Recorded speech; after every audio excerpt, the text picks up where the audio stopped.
Welcome to the Unitarian Universalist Church of Little Rock, where love is our teaching and service is our prayer. My name is Rich Roy. I'm on your lay ministry team. I sing in the choir.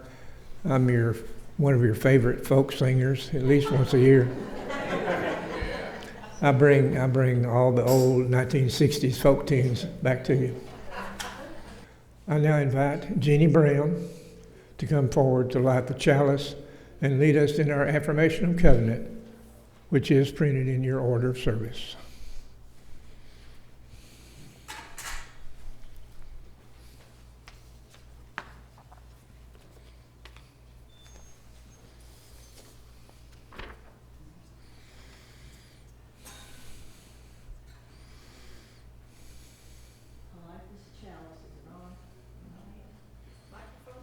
I light this chalice with these words.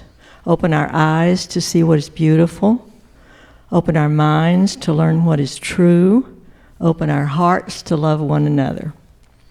Now please join me in the affirmation of covenant, which you'll find printed in your order of service. Love is the doctrine of this church. The quest for truth is its sacrament, and service is its prayer. To dwell together in peace, to seek knowledge and freedom, to serve humankind in fellowship, to the end that all souls grow in harmony with the divine. Thus do we covenant with each other.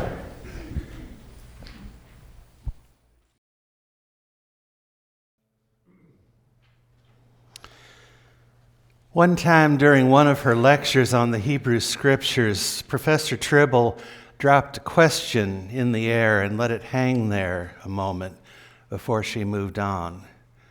The question was, why is the Old Testament so hostile to cities? And we're in the middle of Manhattan, right? The problems of cities might be the oldest theme in world literature. It is central to the oldest surviving literary work we have, the Epic of Gilgamesh, in which the biggest problem the city has is its king. The Epic of Gilgamesh is preserved on clay tablets that archaeologists found in what is now Iraq. What we have is fragmentary. The tablets are broken and damaged, but enough is there to reconstruct the story. It helps that the poetry tends to repeat passages. You know the sort of thing. God said to Jacob, "Arise and go up to Bethel and dwell there and make there an altar to the God who appeared to you when you fled from your brother Esau." So Jacob said to his household and to all who were with him, "Let us arise and go up to Bethel, that I may make there an altar to the God who answered me in the day of my distress." So they journeyed and they came to Bethel, and he and all the people who were with him, and there he built an altar, because there God had revealed himself to him when he fled from his brother. It's that poetic pattern that makes the reconstruction so much easier. Now the epic opens with praise for Gilgamesh as a great hero king who built the mighty walls of the city of Uruk. The king who built walls. Yes? Ring a bell?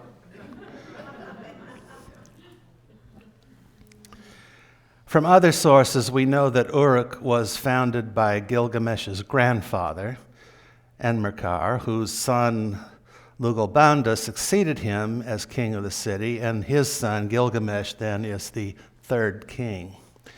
This is a symbolic genealogy. Gilgamesh and his father's father represent periods in the city's history. His grandfather founded Uruk as a place to raise sheep, an alternative to a life of nomadic herding. This is an innovation. This is part of the great change from nomadic to settled life in a city. Many times in the epic, Uruk is referred to as Uruk the sheepfold. It is described there as covering 3.5 square miles, a square mile of urban development, another square mile of date groves, a square mile of clay pits, and half a square mile for its temples.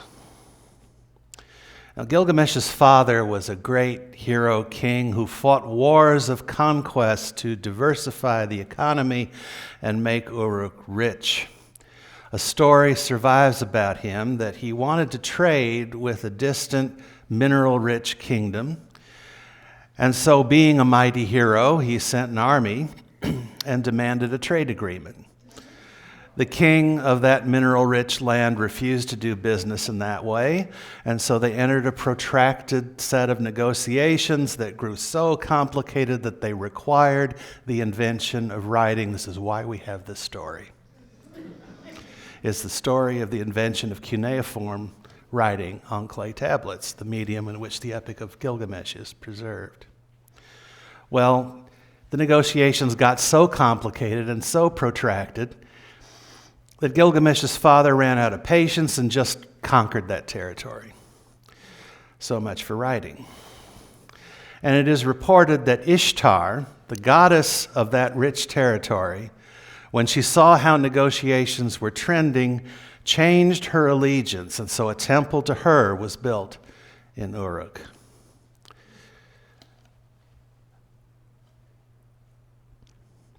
So this was the model Gilgamesh had growing up, how to be a king. He thought a king was somebody who bullied everybody and poked into everybody's business.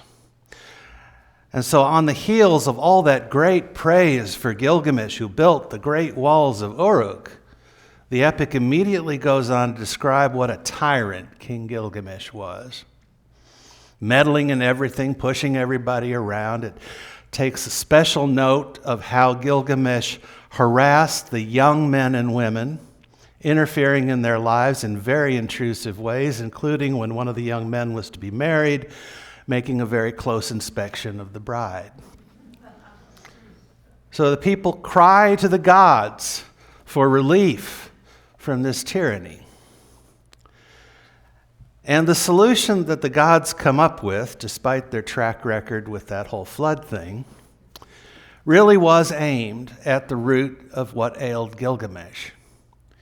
He didn't know any kind of life but city life. He didn't know how the city he ruled was related to and had adapted from a way of life that was much more in touch with the wild, with nature. So he needed an advisor who really knew that stuff and could command his respect, whom he would regard as an equal. So Anu, the father of the gods, took the Earth Mother goddess aside, she who had been Enki's partner in creating human beings in the first place, and said, listen, what we really need here is an opposite number for Gilgamesh, somebody who is his equal in strength and authority, but fully grounded in nature, in the wild.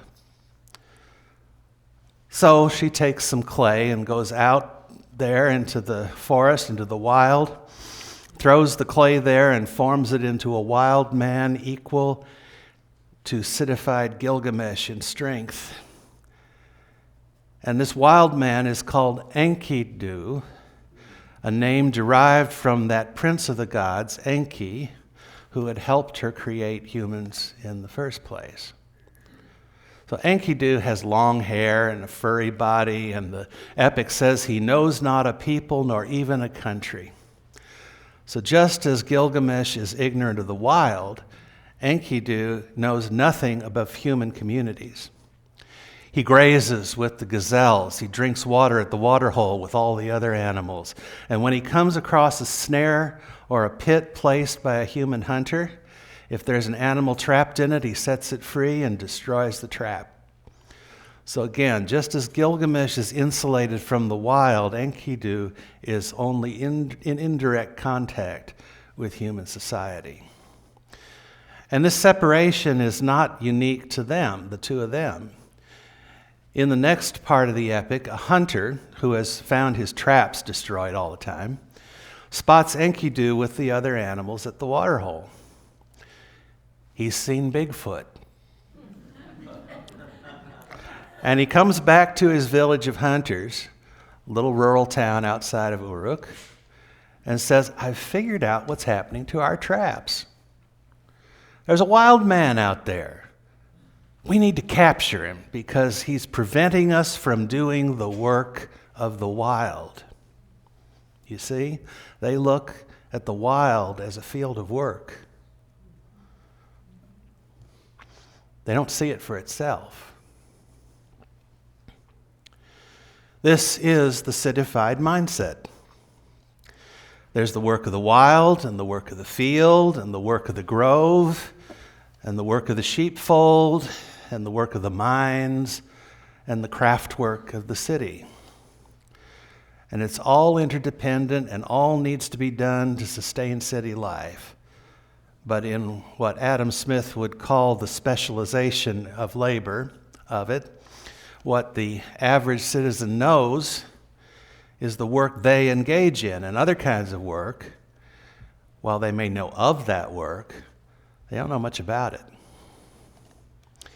Now, I should mention, Enkidu is supposed to be Gilgamesh's equal. Gilgamesh's father was born of his human grandfather and the earth mother goddess. So his father was half divine. Gilgamesh, in turn, was born of his half-divine father and another goddess. So the epic refers to him as 2/3 divine. So by the math of the gods, the wild man born of the goddess and a lump of clay is also 2/3 divine. But divinity in this literature is just power. Extraordinary power, supernatural power, out of the ordinary, more than natural. And divinity is therefore, like power, not necessarily good.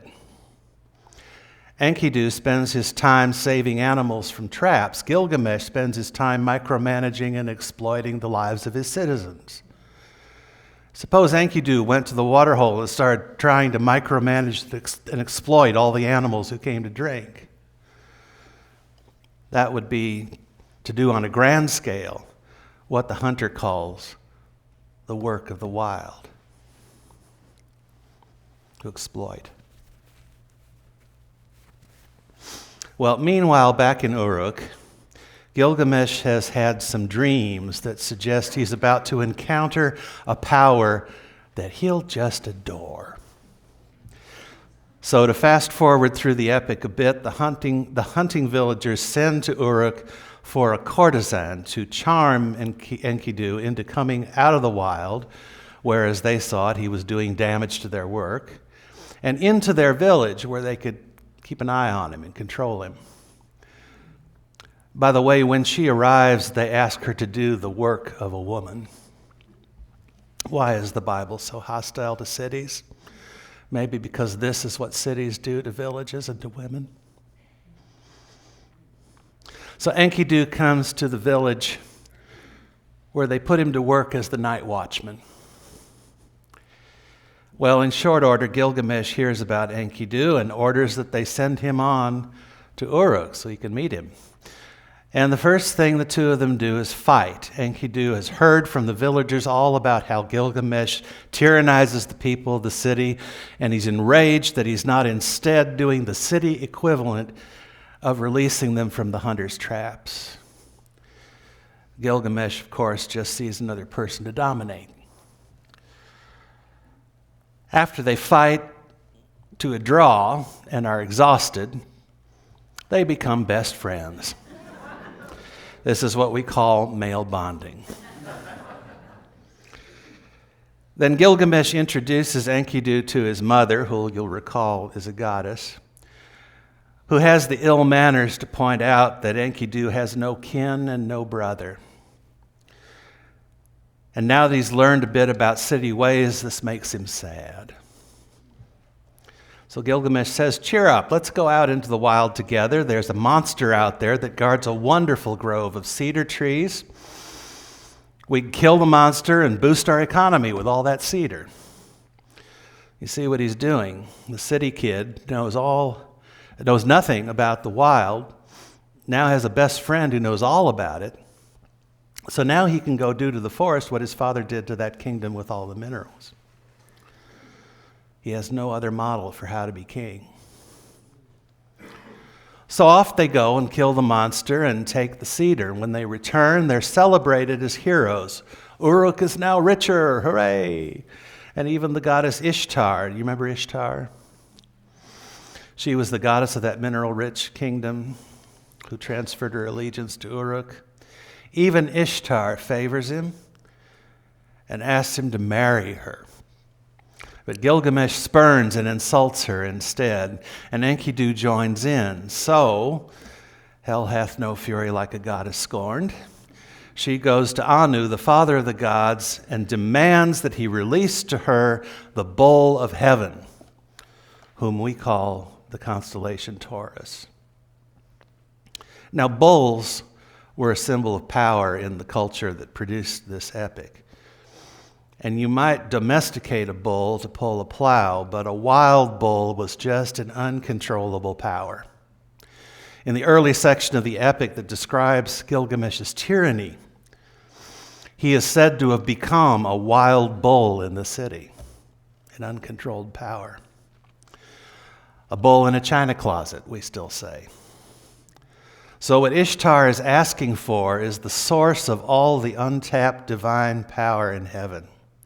And after some attempts to negotiate, she wears Anu down and he releases the bull to her. And she sends it down to Uruk to kick the city to pieces. And so Gilgamesh and Enkidu have a second adventure there in the city, and being 1/3 more divine than the bull, 2/3 plus 2/3 is 4/3, it's bigger than one. They managed to kill the bull and save the city. Throughout all these adventures, the epic takes care to tell us that the longer Enkidu lives the lifestyle of the city, the more he feels his strength ebbing away. He more and more warns Gilgamesh of the dangers of the wild, and even as he counsels him about and guides him through the ways of the wild. Well, meanwhile, it turns out that monster that was guarding the cedars had been put there by the hero god Enlil. Do you remember Enlil? And even though they made and sent a nice set of cedar doors for his temple to Enlil's home city, Enlil wasn't satisfied. And he sent an illness to Enkidu. He'd never cared much for anybody with Enki in their name to begin with. And this was just the last straw. And the illness killed Enkidu. Well, that left Gilgamesh bereft. And worse, he realized that if Enkidu could die, so could he. You see, even now, Gilgamesh suffers from a deficit of compassion, thinking about himself. So he goes off on this self-indulgent quest to find the secret of eternal life. And who does he seek out for the answer? Do you remember that king who survived the flood and lives across the ocean at the edge of the world? His name was Utnapishtim. Gilgamesh actually leaves the world for this faraway liminal space where Utnapishtim lives. He meets up with the ferryman on the near side of the ocean, and off they go. And by this time, Utnapishtim is a kind of King Solomon figure. And he tries to teach Gilgamesh that his quest is in vain, that there is no way he can learn to live forever. He tells him to try to stay awake for 7 days and 7 nights. Gilgamesh tries and falls asleep the first afternoon. When he wakes up, Utnapishtim lets him know that he slept the whole 7 days and nights. But the lesson is too subtle, and he can see that Gilgamesh just isn't getting it. And Gilgamesh, in his despondency, is threatening to outstay his welcome. So his wife takes him aside and says, "You know, these people have a custom of giving their guests a gift before they go." since you can't give him the secret of eternal life, why don't you give him knowledge of that rejuvenating plant that grows under the lake over there? So he does, and Gilgamesh dives into the lake and gets the plant, wraps it up to take home, and he leaves with the ferryman. And they have a long journey back to Uruk in which they take in stages, camping here, camping there. And at one of their campsites, there was a nice, inviting water hole, and Gilgamesh decides to bathe in it. This is not a wild perception of what a water hole is for. It's for drinking, not bathing. But in he goes, and while he's bathing, a snake goes into his tent, smells the plant, and finds it, and eats it, and slithers off, shedding its skin as it goes. The plant has rejuvenated the snake, and it sloughs off its old skin. When he discovers this, Gilgamesh is despondent all over again. But when they get back to Uruk, the ferryman goes with him the whole way, maybe just out of compassion since Gilgamesh is so depressed. Suddenly, when they get back to Uruk, Gilgamesh is full of energy again because he wants to show the ferryman the great walls that he built around Uruk. Come, climb up on these walls. See how tall they are, how thick, how strong. There have never been walls like this in all of history. And that's where the Epic of Gilgamesh ends. Uruk has survived.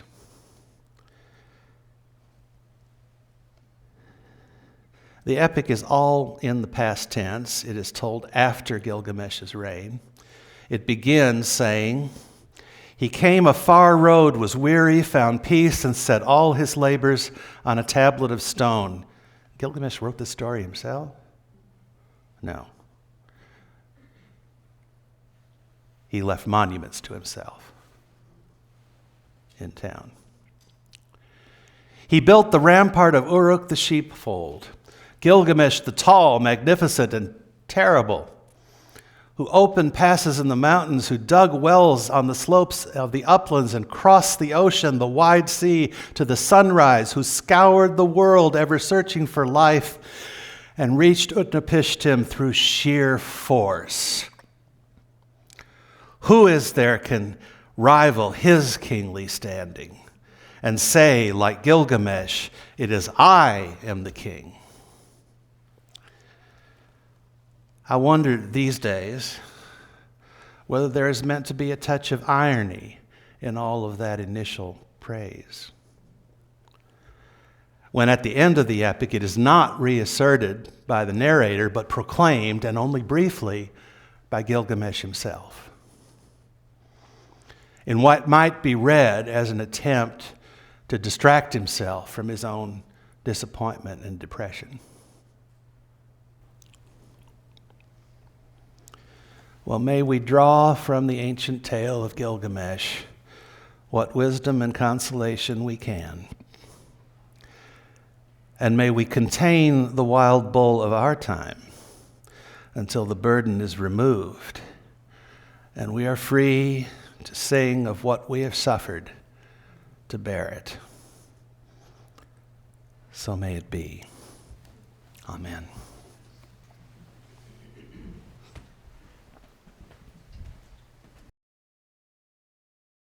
I invite Jeannie Brown back to extinguish our chalice.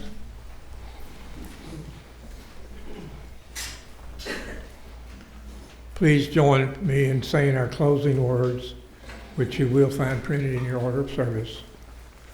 Go out into the world in peace. Have courage. Hold on to what is good. Return to no person evil for evil. Strengthen the faint-hearted. Support the weak, help the suffering, honor all beings. And may we keep love at the center and be known by our love.